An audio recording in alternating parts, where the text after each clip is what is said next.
하나님 말씀 보겠습니다. 하나님 말씀은 이사야 13장 2절 말씀입니다. 이사야 13장 2절 981페이지 981페이지 이사야 13장 2절 말씀 보겠습니다. 너희는 자산 위에 기호를 세우고 소리 높여 그들을 부르며 손을 흔들어 그들로 존귀한 자의 문에 들어가게 하라. 제목을 따라하겠습니다. 존귀한 자의 문. 다시 한번 따라합니다. 존귀한 자의 문.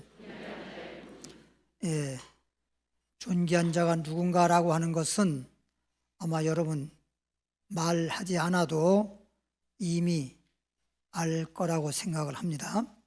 시편 145편 5절을 보겠습니다. 시편 145편 5절 907페이지 페이지 수로 907페이지 시편 145편 5절 말씀 보니까 주의 존귀하고 존귀한 자가 누구지? 그랬는데 시편 145편 5절에 보니까 주님의 존귀하고 주님이 존귀하다는 거죠. 주의 존귀하고 영광스러운 위엄과 주의 기사를 나는 묵상하리이다 그랬어요. 그러니까 주님이 존귀하신 분이신데 그 주님의 영광, 기사란 말은 뭐 이적, 표적 뭐 이런 같은 말인데 우리 하나님 같이 능력과 기적, 뭐 표적 이런 것을 나타내거나 행한 어떤 신이 없습니다. 그래서 우리 하나님께서는 말씀하기를 하나님 외에는 다른 신이 없다는 거예요. 하늘 위에나 땅 위에나 땅 아래나 물속이나 신이라고 칭하는 자는 많을지라도 하나님같이 능력이 많으시고 하나님같이 기적을 베푸셨던 그런 하나님이 어디 있느냐 이런 얘기입니다. 그래서 우리가 성경을 그동안 보면 첫 번째가 뭐냐? 하나님은 창조의 하나님이에요. 따라합시다. 하나님은 창조의 하나님이시다. 그러니까 창조의 하나님이라고 하는 그 창조라는 말 한마디에 어느 신이든 누구든 다 피조물이잖아요. 만들어진 거란 말이에요. 창조물이란 말이에요. 창조물. 근데 하나님은 창조주란 말이에요. 창조주. 네. 우리가 하늘을 쳐다보겠습니다만 하늘과 땅, 막 끝이 없을 정도로 그 넓은 하늘, 땅, 바다, 그리고 모든 만물 하나님이 창조했단 말이에요. 그러니까 제가 언젠가 여러분에게 말씀했지만 이 세상에서는 유실론자도 있고 소위 신이 있다 이렇게 인정하는 유실론자도 있고 신이 없다 무신론자도 있고 그런데 어떻게 보면 세상적으로 지식이 많거나 또 과학자라든가 이런 사람일수록에 무신론자가 많아요. 왜? 그들은 지식적으로 아무리 생각해봐도 뭐 신이 있다라고 하는 이 자체가 지식으로서 보여주거나 알려줄 수 없거든. 그 지식으로 아무리 지식적으로 생각해봐도 신이 있다는 것이 증거도 안 나오고 알 수도 없고 그러니까 없다 이렇게 결론을 내리거든요. 그래서 러시아의 옛날 구소련이지 소련 우주과학자가 하나님은 없다, 신은 없다, 아주 무신론자 중에서도 가장 대표적인 사람인데, 이 사람이 그렇게 신이 없다고 주장하고 신이 있다는 사람들을 갖다가 엄청나게 그냥 입에 담을 수 없는 말을 하고 그랬던 사람인데, 우주 과학자니까 우주를 탐사하기 위해서 우주선을 타고 우주에 올라갔다가 그냥 거기서 입을 딱 벌리고, 하나님은 있다. 누가 뭐라고 그랬어요?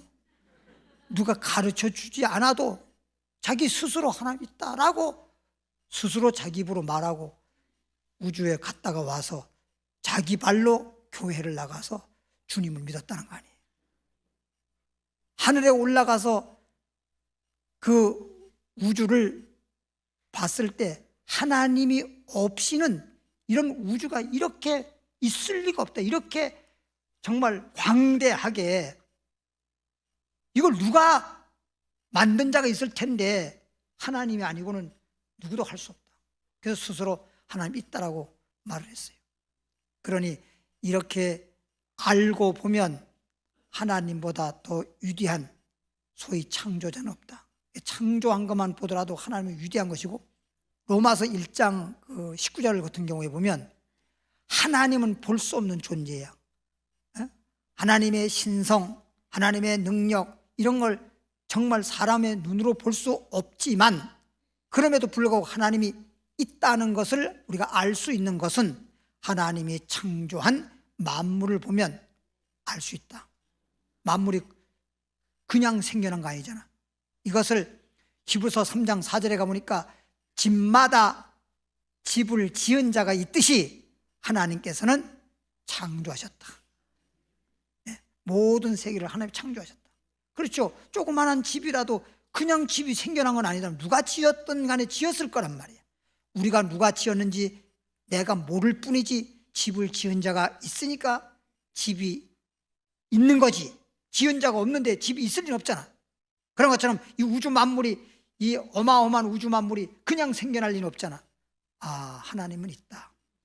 그래서 저와 여러분들은 이런 것을 알지 못했지만 어쨌든 하나님의 부르심과 하나님의 택하심으로 이렇게 하나님을 아버지로 믿고 주 예수 그리스도의 이름을 믿고 이제 하나님의 자녀가 되어서 주 안에서 산다는 이 자체가 엄청난 축복입니다.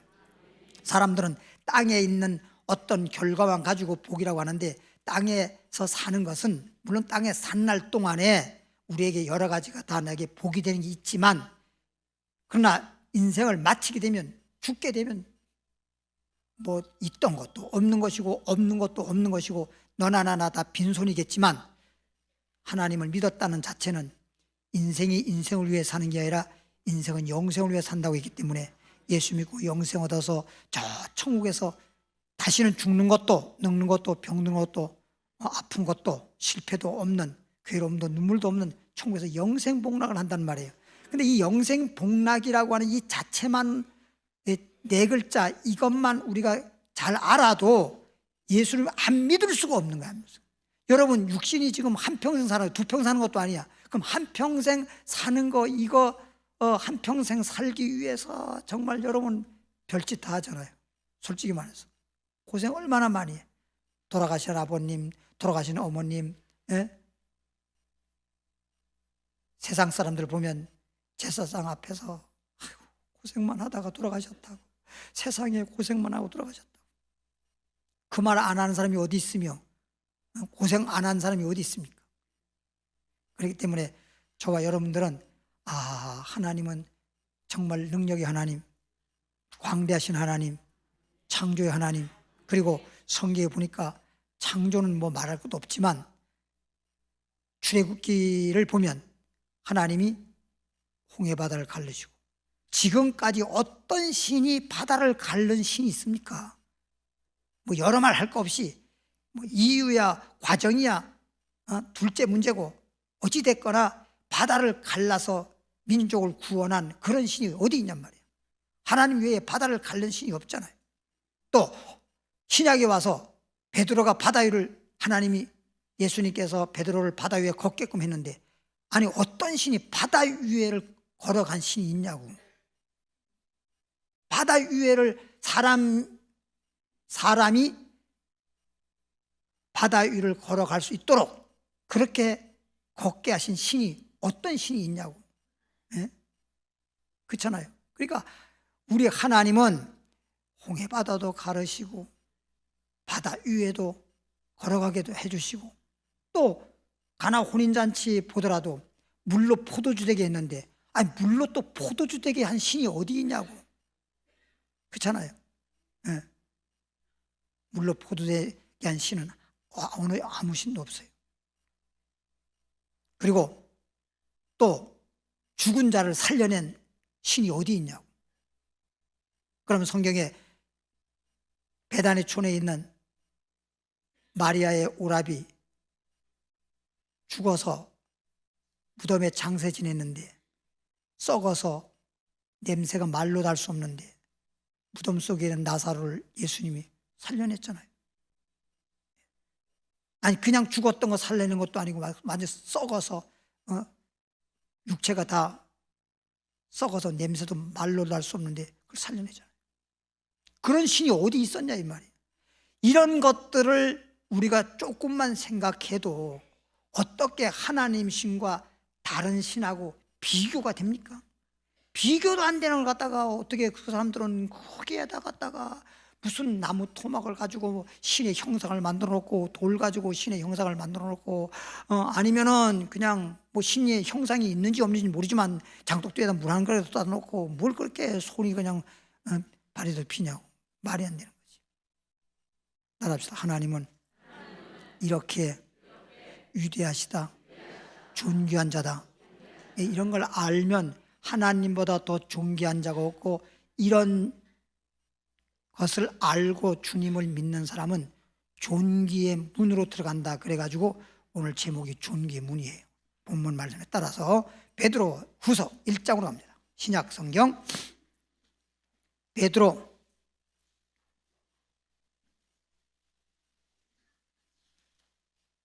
베드로 후서 1장 17절 18절까지 페이지 수로 383페이지 보겠습니다. 지극히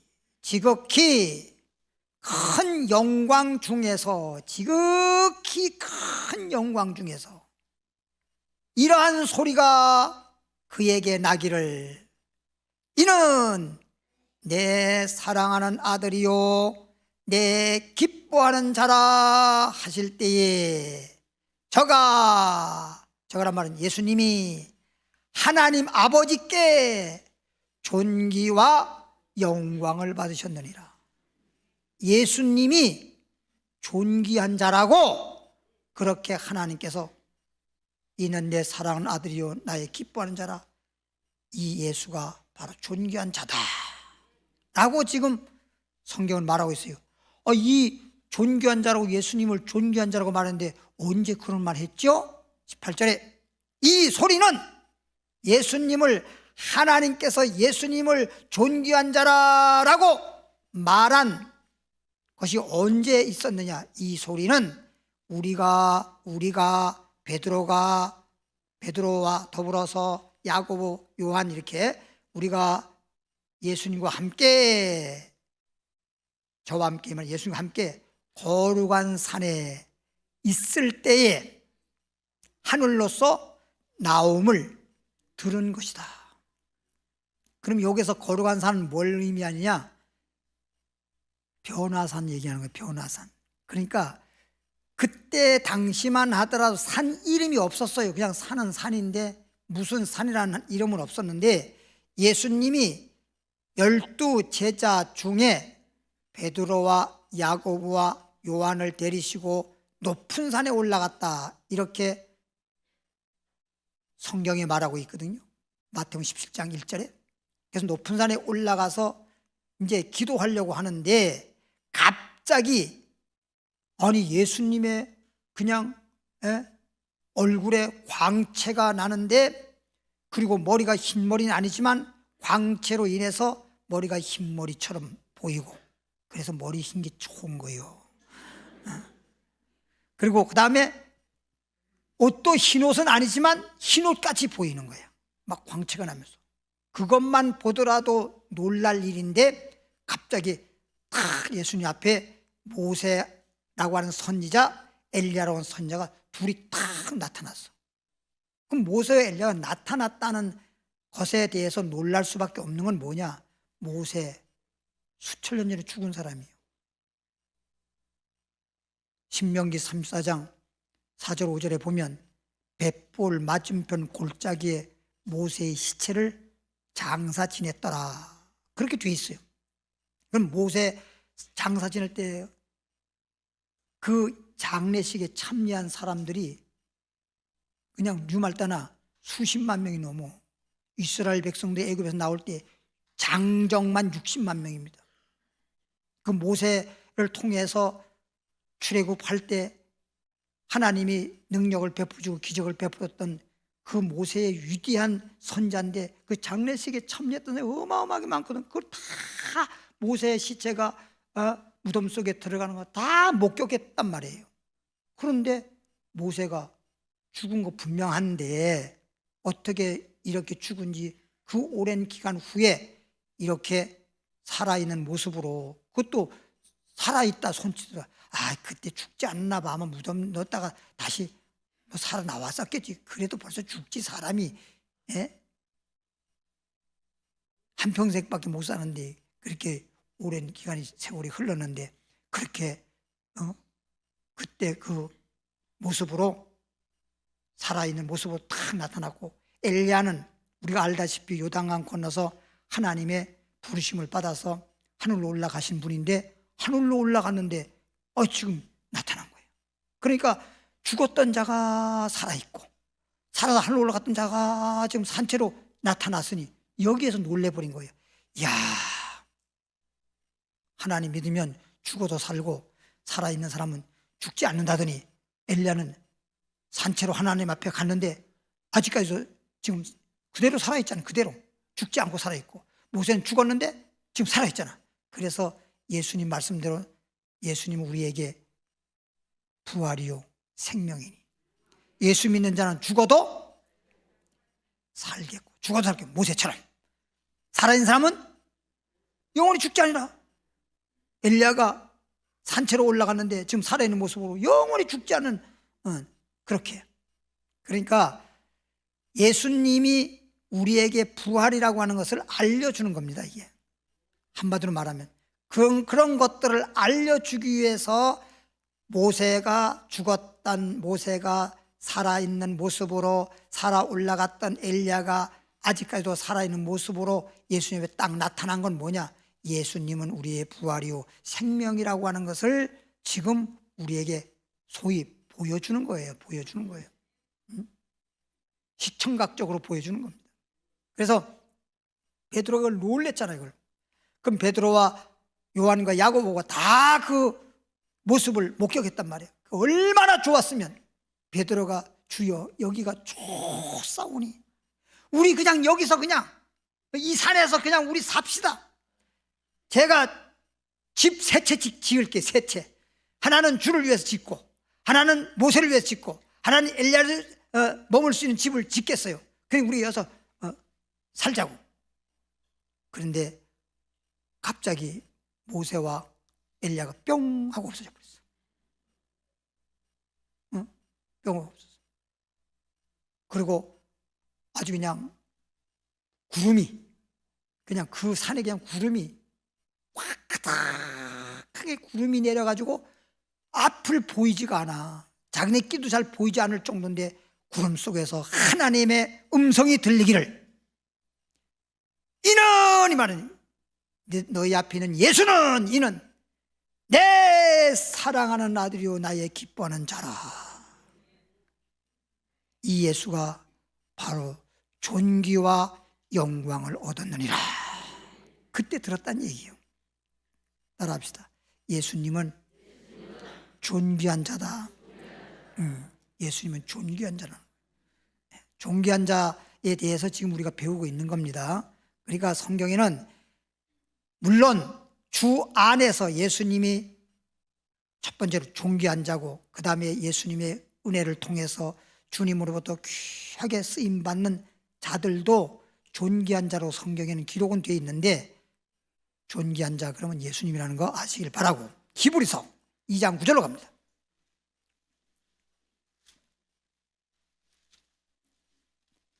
히브리서 2장 9절, 페이지수로 354페이지. 히브리서 2장 9절에 가보니까 오직 우리가 천사들보다, 여기서 잘 들으세요. 오직 우리가 천사들보다, 그러면 우리는 천사들보다 잠깐 동안 못하게 하심을, 못하다, 우리는 천사만 못해, 이렇게 여러분이 해석하기 쉬운데, 우리가 그러고 딱 끊어야 돼. 거기를 끊어야 돼. 우리가 하는 거 그거 끊어야 돼. 그걸 연결시키면 안 돼. 문장을 볼 줄 몰라서 그래요.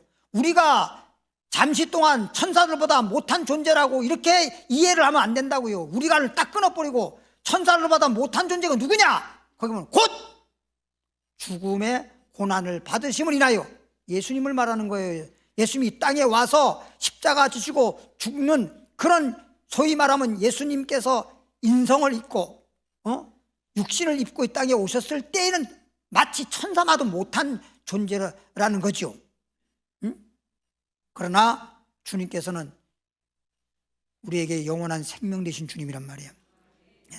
그래서 우리가 그랬다는 게 아니라, 우리가 알고 보면 천사마도 잠깐 못하셨던 그 예수님, 소위 우리를 위해 죽었다가 살아나신, 우리를 위해서 곧 죽음의 고난 받으심을 인하여 영광과, 예수님이 죽었다가 살아난 그 고난을 통해서 영광과 존귀로 멸관 쓰신 예수를 보니, 그 예수잖아. 예수가 천사들보다 잠깐 천사보다 못한 그런 존재로 이 땅에 겉모습으로 그런 거지, 사람의 모습으로 왔으니까 그랬다는 거지, 우리가 천사보다 못한 존재다 이런 얘기가 아니야. 예수님이 정말 한마디로 말하면 독생하신 하나님이신데도 불구하고 이 땅에 와 십자가 지시고 고난받아서 인류를 구원하기까지, 그때까지는 마치 천사만도 못한 존재, 사람의 모양으로 죄의 모습으로 이 땅에 오셔가지고 우리의 죄를 짊어지시고 고난받을 때는 그랬었다는 거지. 그런데 십자가를 다 지고 나고 그 다음에 영광 가운데 하늘로 승천하셨는데, 이분이야말로 존귀한 자요 영광에 있는 자니 곧 누구다? 예수님이시다. 알겠죠? 그래서 성경을 잘 읽어야 돼. 자칫 잘못 읽으면 우리가 천사만도 못한 존재로 이렇게 해석하기가 쉬운데, 예수님을 말하는 겁니다. 항상 성경은 알고 보면 예수님을 말하고 있다는 거 여러분 꼭 알아야 돼요. 항상 예수님에 대해서 직접적으로 말하든 간접적으로 말하든 비유적으로 말하든 이렇게 말하든 저렇게 말하든 성경은 자꾸만 예수님을 우리에게 증거해 주고 있다는 거 아시길 바랍니다. 이를 행하심은, 예수님이 십자가 죽었다 살아나신 이를 행하신 것은 하나님의 은혜로 말미암아, 하나님께서 우리에게 은혜를 베풀었는데, 은혜로 말미암아 모든 사람을 위하여, 모든 사람, 이 세상에 어떤 사람이든 모든 죄인, 모든 사람을 위하여 뭐를? 죽음을 맛보려 하심이라. 아이고, 번역 어떻게 죽음을 맛본다는 말로 번역했을까? 모든 사람을 위해서 죽으셨느라 그러면 될걸, 뭔 죽음을 맛본다는 식으로 말해요. 번역할 때 이거 조금, 나보고 번역하라 그랬으면 이렇게 죽음을 맛본다는 말은 안 썼을 것 같아. 죽는 게 얼마나 힘든 일인데 죽음을 맛본다는 식으로, 세상에 음식 맛보는 건 몰라도 어떻게 죽음을 맛본다는 식으로 표현을 그렇게 했을까? 예수님이 우리를 위해서 이렇게 죽으셨다, 이렇게 고난을 당하셨다, 이래야 맞는 거지. 히브리서 5장으로 갑니다. 4절 6절. 히브리서 5장 4절로부터 6절에 보니까 이 존귀에 대한 것은 아무나 스스로 취할 수가 없어. 종기는 아무나 종기한 자가 되는 게 아니야. 이 종기는 아무나 스스로 나는 종기하다 이렇게 종기를 스스로 취하지 못하고, 취할 수 없고, 오직 여기서도 이거 다 예수님 얘기하기 위해서 이 아론 얘기도 나오는 거예요. 아론 얘기도. 오직 아론이 조금 더 설명할게요. 아론과 같이 하나님의 부르심을 입은 자라야 할 것이냐. 아론처럼 하나님의 부르심을 입은 자에게 존귀가 있다는 겁니다. 자라야 할 것이니라. 5절에 또한 이와 같이 아론처럼 부르심을 입은 자가 존귀한 자다. 또한 이 말은 아론과 같이, 또한 이와 같이, 이 말은 아론과 같이 그리스도께서 대제사장 되심도, 그래서 대제사장 되심도, 도자가 뭘 말하는 거예요?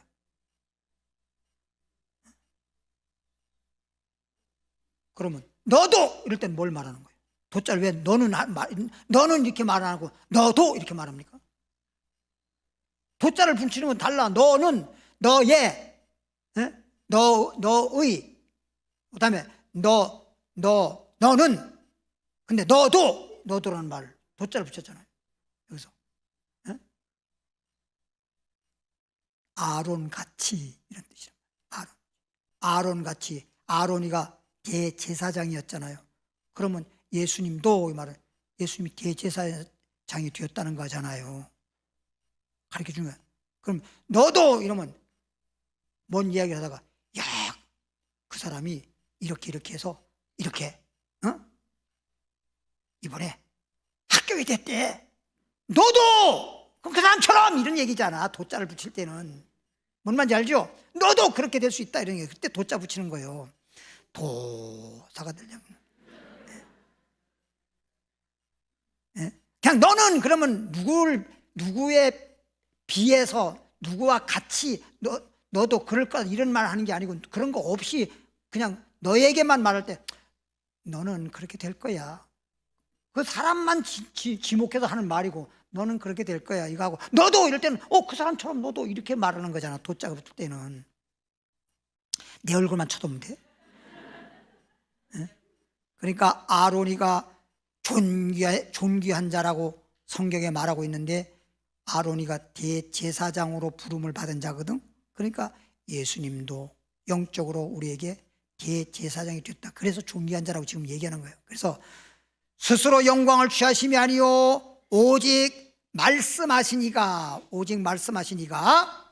저더러 예수님더러 말하기를 이르되 너는 내 아들이니. 하나님께서 예수님에 대하여 너는 내 아들이니, 독생자 아들이니 내가 오늘날 너를 뭐했다? 낳았다 하셨고, 그러니까 6절에 또한 이와 같이 다른 데 말씀하시되, 이제 한 군데는 예수님이 하나님의 아들이라고 말을 했고, 또 다른 성경 말씀에 보면 내가 영원히 멜기세덱의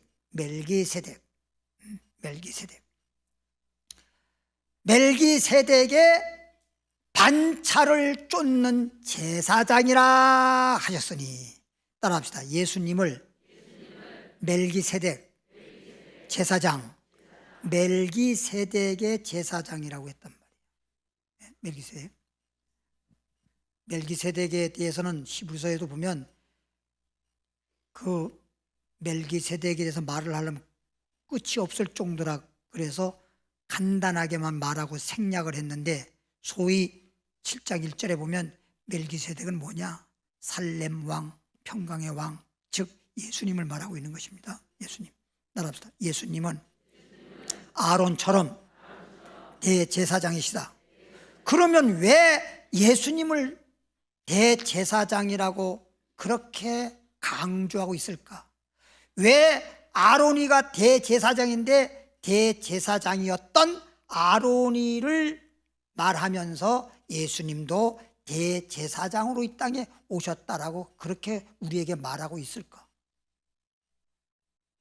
우리 주님께서 그런 말씀을 할 때에는 뭐가 의미가 있는 말이잖아. 그냥 아무런 의미도 없는 말을 할 필요가 없는 거지. 그럼 잘 봐요. 우리는 다 뭐다? 죄인이지요. 옛날이나 지금이나 아담 하와가 선악과 따먹고 난 이후에는 누구나 다 죄인이야.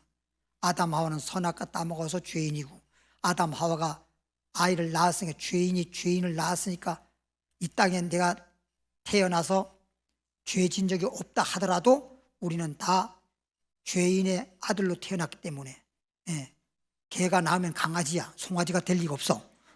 그러니까 무조건 죄인이야. 그리고 또 내가 이 땅에 태어나 살면서 지은 죄가 많아. 그래서 어쨌든 우리는 죄인이야. 죄상 사망입니다. 그런데 이 죄인이 죄사함을 받고 죄인이 의인이 될 수 있도록 하기 위해서 하나님께서 율법에 따라, 하나님이 주신 율법의 말씀에 따라 제사장들을 주님께서 부르시고, 그 제사장 중에서도 대제사장 한 분만, 대제사장을 하나님이 부르십니다. 그래서 아론의 아들들 레위, 그 제사장들, 레위 지파에서 제사장을 주님이 세우셔서, 이렇게 해서 하나님의 뭘 하느냐?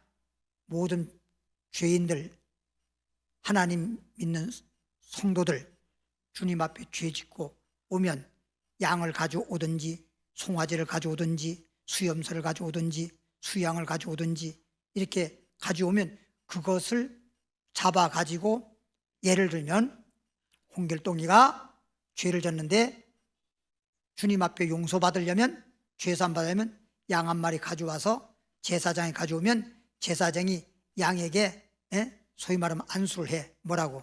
홍길동의 죄를 내가 담당하라. 그래서 죄상 사망 양을 죽이는 거예요. 그럼 홍길동의 죄를 졌으니까 죄상 사망 죽어야 죄값을 치르고 죄가 없어지는데, 양이 대신 죽어서 소위 내 빚을 누가 대신 갚아줘도 내 빚이 갚아지는 것처럼 양이 대신 내 죄를 위해서 죽는 거야. 그렇게 해가지고 그 목을 베고 거기서 피를 빼가지고 대야에 담아다가 양 몸통은 쪼개가지고 번제물로 드리는 것이고, 피를 받아가지고 지성소로 들어가 하나님의 성전을 바르는 휘장, 소위 커튼을 쳤어요. 바른 휘장을 쳐서 처음에 들어갈 때는 성소고 그 안에 지성소인데, 지성소 안에 가면 법궤가 있고 법궤 위에 속죄단이 있고 거기다가 밑에다가 딱 피를 대담은 걸 갖다 딱 놓고 대제사장이 대제사장 복을 입고, 그럼 대제사장 복은 뭐 흉배도 붙이고 뭐 이렇게 하든 발 복숭아 뼈 있는 데까지 이렇게 길게 돼 있는데 그 옷 둘레로 돌아가면서 방울이 다 달려 있어. 방울이.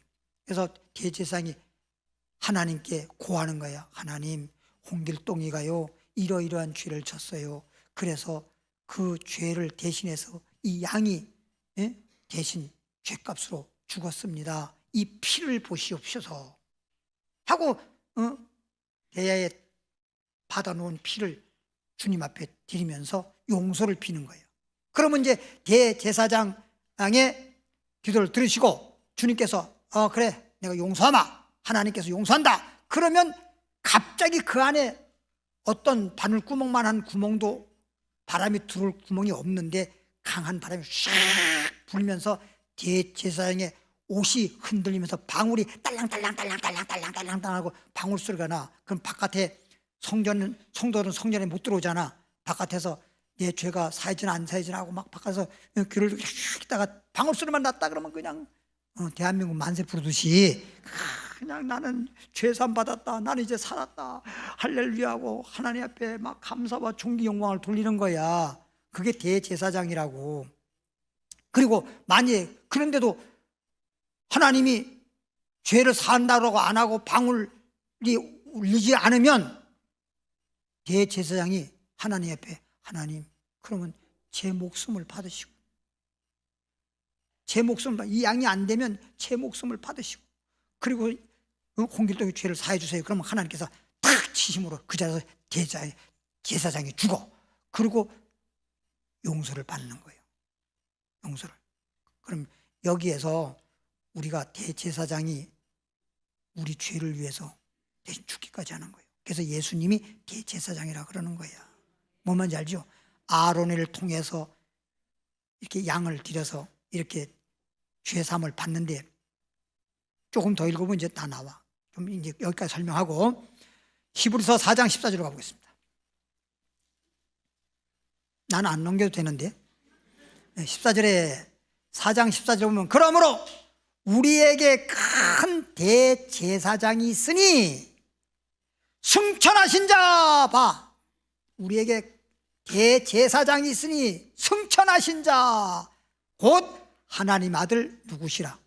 예수님이시다. 예수님이 우리 죄를 사함받도록 우리 죄인을 의인되게 하려고 대제사장이 되었다는 겁니다.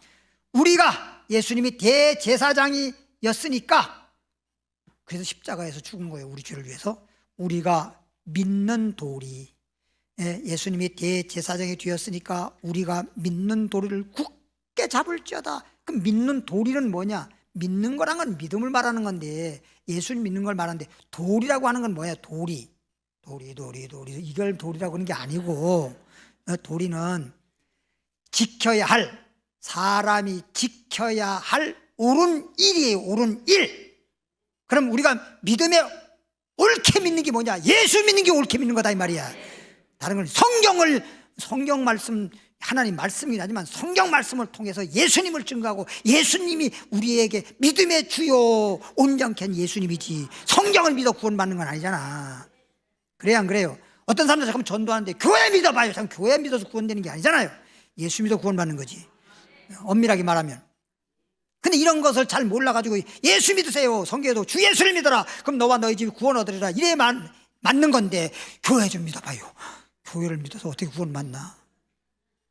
이거 보통 잘못된 신앙관이에요. 이게 잘못된 생각이 들어가 있는 거예요. 교회 믿는 거 아니야.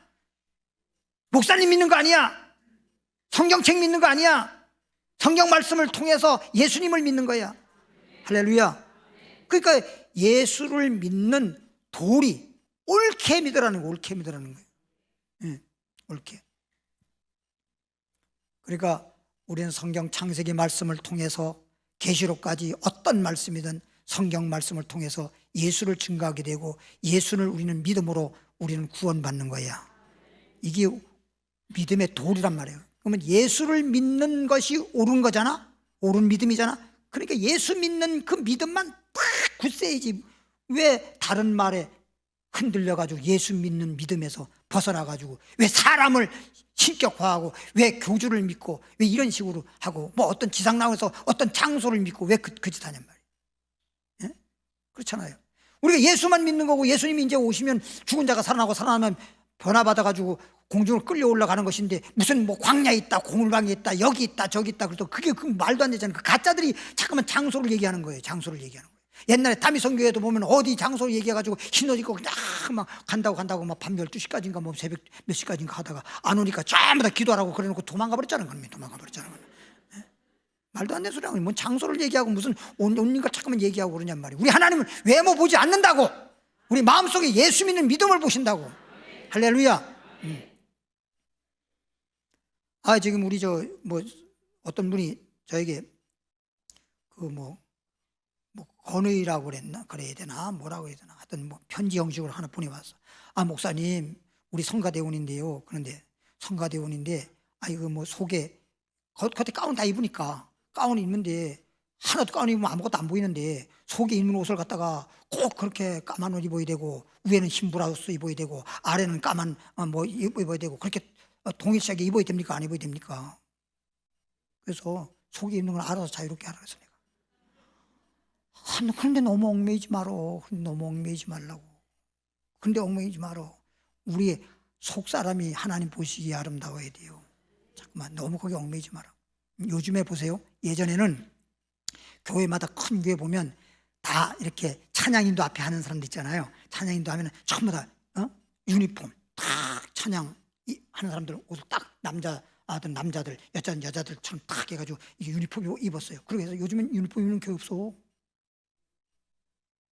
우린 청소부터 그런 거 안 했지만 없어. 다 그냥 자유롭게 입고 하잖아. 그러니까 옷을 입고 안 입고 그게 중요해. 그런다고 해서 좀 이상하게 입으면 안 되긴 안 되지만, 그건 왜 그러냐? 그런다고 해서 큰 문제되는 건 아는데, 그래도 사람들 보기에 너무 안 좋으면 또 그렇긴 그렇잖아. 아니, 아무리 세상에 무슨 배꼽티 입는 게 유행이라고 해서 배꼽을 내놓으면서 찬양을 불러? 주여 배꼽 붙여 그렇게 하겠어? 그건 안 되잖아. 그렇죠? 그런 건 안 되는 거지. 예? 그런 거는. 그리고 뭐 요즘에 뭐 누구나 다 이제는 다 아니 한 10년 전만 하더라도 전철 타고 다니다가 사람들 막 이렇게 노랑머리 막 이렇게 이렇게 염색하고 이러면요 막 놀랐어요. 지금은 그런 사람 하나도 없어. 연세 많으신 분들도 아무리 보수적인 사람도 그러는 거 없어. 그냥 다 그러리. 노랑머리만 문제요. 회색머리, 파랑머리, 빨강머리, 분홍색머리. 그런 거 이제 그냥 그러거나 말거나. 별로 좋게 보이진 않을지라도 그냥 그러거나 말거나. 지금 그러잖아요. 그렇죠? 그런데 그렇다고 해서 교회에서 우리가 앞에서 나오는 목사님이 빨간 머리를 다 염색해 나와가지고 할렐루야 그러면 보기가 좋은 건 아니지. 이왕이면 목사님이면 그래도 목사님처럼, 옷을 입어도 목사님이면 목사님처럼, 성도님은 그래도 하나님의 자녀, 하나님 자녀답게 좀 이왕이면 나도 좋고 남들 보기에도 좋게 입으면 더 좋지. 그걸 굳이 그래 유행을 왜 따라가? 하나님 믿음을 따라가야지. 그렇게 유행이 그렇게 좋다고 해서 그렇게 입어도 어떻게 그렇게 요상한 걸 입고 나와가지고 요상한 짓을 해? 그럴 필요는 없다는 거예요. 히브리서 9장 11절로.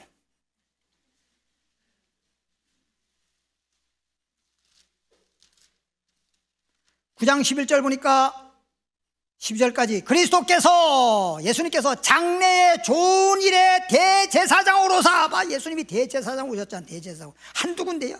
대제사장으로 오사 손으로 짓지 아니한 곧 이 창조에 속하지 아니한 더 크고 온전한 장막으로 말미암아 염소와 송아지의 피로 아니하고, 옛날 대제사장들은 염소와 송아지 피로 제사 드렸다 그랬잖아. 속죄제. 오직 자기 피로, 이제 예수님이 대제사장이 되었기 때문에 예수님이 십자가에서 피 흘리신 예수님의 그 보혈의 피로 영원한 속죄를 이루사. 할렐루야.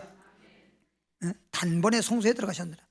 그래서 예수님이 십자가에서 한 번에 그걸로 끝내버려서, 옛날에는 뭐 죄지면 또 염소나 양을 가져와서 또 제사장이 또 이렇게 드려야 되고 제사를 드려야 되고 잠깐만 그래야 되는데, 이제는 예수님이 십자가에서 한 번에 과거의 죄, 현재의 죄, 미래의 죄 한 번에 십자가 지신 것으로 영원히 속죄를 이루었단 말이야. 우린 믿음으로 그때마다 양을 잡아 드릴 게 아니라 예수님이 십자가에서 한 번 십자가 못 박에 피 흘려 놓으신 그 피가 영원하기 때문에 우린 믿음으로 죄만 자백만 하면 돼.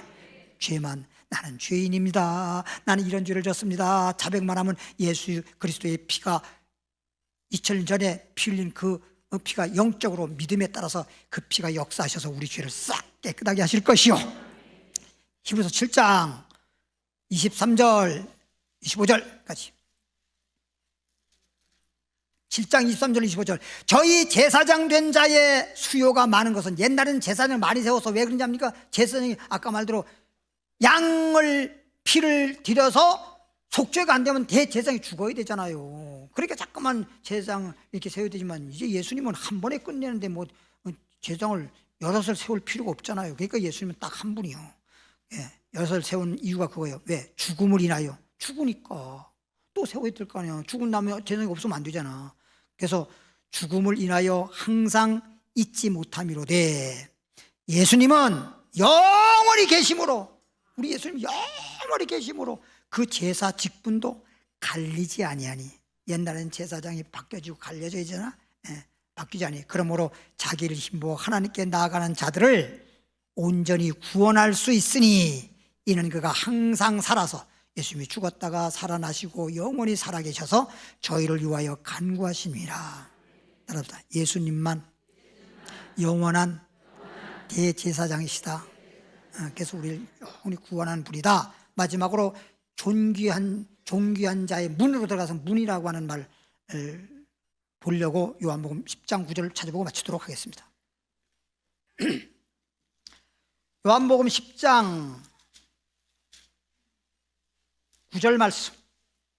전부 다 뭐 문을 얘기하든 종기를 얘기하든 돌을 얘기하든 물을 얘기하든 빛을 얘기하든 뭔 얘기하든 간에 성경에 나오는 건 전부 다 예수님에 대해서 지금 말하는 거야. 피를 얘기해도 예수의 피를 말하는 것이고.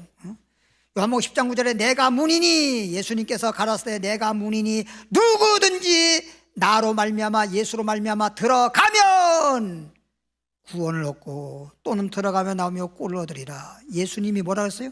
내가 문이니. 예? 내가 문이니. 우리를 양으로 비울 때 예수님이 바로 문이라고 했어. 그래서 예수님은 존귀한 자요, 예수님이 문이기 때문에 예수님이 문으로 들어가면서 좋은 꼴을 먹고, 좋은 꼴이 좋은 말씀이야. 좋은 말씀이 뭐예요? 예수님에 대한 말씀이야. 꼴을 먹고 뭘 얻으리라? 구원 얻으리라. 구원 얻으리라. 예수님을 믿음으로 구원받지 가짜에게 속지 마시고 무엇으로 구원받을 거 없어. 예수 그리스도를 믿음으로만 구원받을 수 있는 것이야. 기도하겠습니다. 하나님 아버지, 우리를 이처럼 사랑하시고 축복하셔서 오늘은 이사야의 말씀을 가지고 이렇게 존귀한 자의 문이라고 하는 제목하에 말씀을 전했습니다. 우리는 말씀을 전하는 자나 듣는 자나 다 어떤 말씀이든지 알고 보면 예수님이십니다.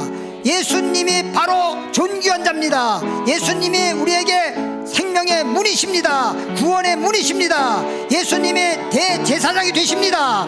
그래서 우리는 예수님을 믿는 그 믿음의 도리를 굳게 잡아서 어떤 경우에도 흔들림 없이, 어떤 경우에도 미혹되지 아니하고 믿음의 주 온전히 예수님만 바라보는 믿음 되게 하셔서 반석 위의 교회가 되게 하옵소서. 이 시간엔 예물을 드리고자 하옵나이다. 하나님 앞에 말씀에 따라서 믿음으로 즐거이 주님께 드림으로써 하나님께서 기뻐 받으시고 축복하시기를 원하나이다. 예수님 이름으로 기도드리옵나이다.